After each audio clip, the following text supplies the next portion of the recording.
How to use Uber Eats catering orders. First of all, open the Uber Eats application on your device. Once you open it, all you have to do is find yourself that particular restaurant that you want to order foods from. Once you open their profile, you should be able to find this group order icon right below the restaurant's name.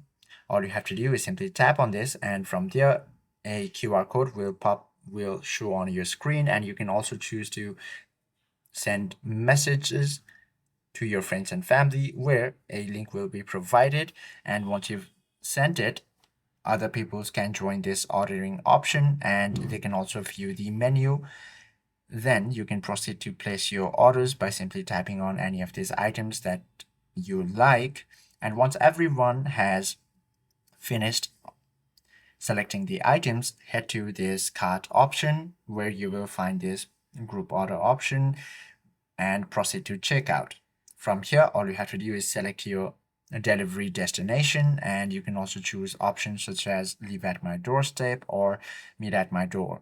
Once you've gone through all these options, simply tap on this place order. Now your catering orders will be available to you within this estimated time. Hope this video helps you out a lot. If you have any questions or queries, please do comment down below.